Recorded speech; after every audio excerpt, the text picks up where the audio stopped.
আর জি কর আবহে গেরুয়া ঝড় এগরায়। সোমবার দুপুর 12টায় এগরা 2 ব্লকের পানিপারুল অঞ্চলের কাপাসদা ঋষি অরবিন্দ কৃষি উন্নয়ন সমিতির নির্বাচনে 51টি আসনের মধ্যে 51টিতেই ভারতীয় জনতা পার্টির প্রার্থীরা বিনা প্রতিদ্বন্দ্বিতায় জয়লাভ করেন। রাজ্যের শাসক দল তৃণমূল বিধায়ক তরুণ মাইতির গড়ে প্রার্থী পর্যন্ত দিতে পারেনি। এই সমিতি 2014 সালের পর দীর্ঘ 10 বছর সরকারি অসহযোগিতায় ও আইনি সমস্যার কারণে নির্বাচন হতে পারেনি বলে জানিয়েছেন স্থানীয় বিজেপি নেতৃত্ব। নির্বাচনের ফলাফলে এলাকায় ভীষণ খুশির হাওয়া। ওই দিন বিজেপির পক্ষ থেকে সকল জয়ী প্রার্থীদের সম্বর্ধনা জানান বিজেপির এগরা 4 মণ্ডলের সভাপতি দেবব্রত আচার্য। পানিপারুল গ্রাম পঞ্চায়েতের বিরোধী দলনেতা মিলন কুমার দাস সহ অন্যান্য অঞ্চল নেতৃত্বগণ মণ্ডল যে সব আছে তাদের পদাধিকারী তাদেরকেও আমরা অভিনন্দন জানাচ্ছি। আমাদের আজকে এই 51 জন যে ডেলিগেট নির্বাচিত হয়েছেন তাদের সকলকে আমি অভিনন্দন জানাই। আমরা সকলে সমবেতভাবে প্রতিজ্ঞাবদ্ধ হচ্ছি, আমরা এই সমিতিকে আগামী দিনে জেলার মধ্যে একটা অন্যতম সমবায় সমিতি হিসাবে যাতে প্রতিষ্ঠিত করতে পারি, সেই লক্ষ্যে আমরা সবাই ঐক্যবদ্ধভাবে লড়াই করব এবং আমি আশা রাখি সেই লড়াই আমরা জিতব এবং আমাদের সমবায় সমিতি জেলার মধ্যে একটা অন্যতম সমবায় সমিতি হিসাবে পরিগণিত হবে।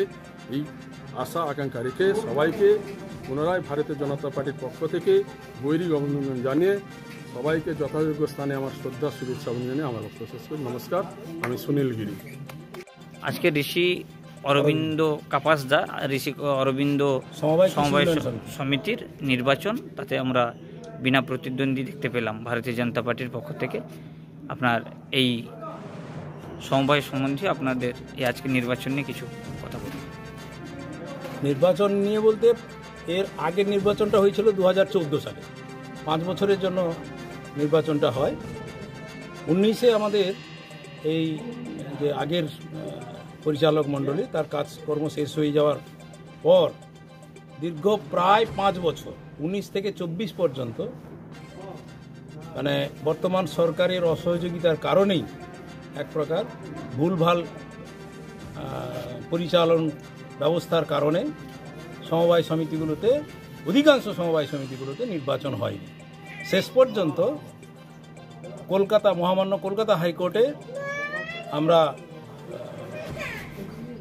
আদালতের দ্বারস্থ হই এবং হাইকোর্টের নির্দেশে মহামান্য বিচারপতি অমৃতা সিনহার নির্দেশে শেষ পর্যন্ত নির্বাচন করতে বাধ্য হয় এবং সেই নির্বাচনে যে 51টা সিট ছিল সেই 51টা সিটেই কেবলমাত্র আমাদের দলীয় প্রার্থীরাই মনোনয়ন দাখিল করে এবং 51টাই আমরা বিনা প্রতিদ্বন্দ্বিতায় জয়লাভ করেছি। ভারত মাতা কি জয়, ভারত মাতা কি জয়। প্রাক্তন সম্পাদক। ধন্যবাদ। আজকে এগরা বিধানসভার পানিপারুল অঞ্চলের কাপাসদা ঋষি অরবিন্দ কৃষি সমবায় সমিতির নির্বাচন, এই নিয়ে আপনার কিছু বক্তব্য। এই নির্বাচন আজকে আমরা দেখলাম 51 জন ডেলিগেট, 51 জনই ভারতীয় জনতা পার্টির পক্ষ থেকে ওনারা কিন্তু নির্বাচিত হলেন। তো বিষয়টা হচ্ছে এই 51 জনের যারা 1400 জন ভোটার এখানে রয়েছেন সদস্য, তারা সকলে কিন্তু এটা সমর্থন করেছেন এবং 51 জন এখানে জেতার পিছনে একটা বড় কারণ রয়েছে, যেটা হচ্ছে বর্তমান শাসক দল তৃণমূল কংগ্রেস এখানে তাদের যে কার্যকর্তা কর্মীরা যারা রয়েছেন তাদের কোনোভাবে সাহস হয়ে ওঠেনি যে এই ভারতীয় জনতা পার্টির বিরুদ্ধে কোনোভাবে তারা প্রার্থী এখানে দেবে, যে কারণে নিরঙ্কুশ একবারে 51-তে 51 ভারতীয় জনতা পার্টি কিন্তু জয়লাভ করবে।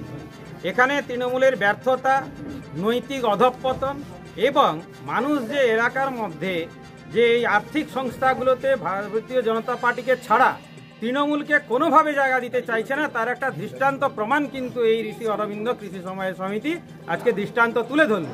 বিধানসভার মধ্যে যেখানে বিধায়কের বাড়ি এই পানিপারুল অঞ্চলে, সেখানে এই ধরনের মানসিকতা মানুষের মধ্যে যদি আসে, কৃষকদের মধ্যে আসে, বুঝতে হবে এই পশ্চিম বাংলায় মানুষ আর এই আর্থিক কোনো জায়গাতে তৃণমূলকে জায়গা দিতে নারাজ এবং তৃণমূলের কার্যকর্তারাও জেনে গেছে যে ভারতীয় জনতা পার্টির বিরুদ্ধে আর্থিক জায়গাগুলোতে দাঁড়াতে গেলেই হারতে হবে। সেই ভয় এবং সেই ভীতির কারণে তারা কিন্তু আজকে সরে গেছে, যে কারণে আমরা 51-তে 51 জয়লাভ করেছি। সকল কার্যকর্তাকে যারা জয়লাভ করেছেন আমি সকলকে ধন্যবাদ জানাই।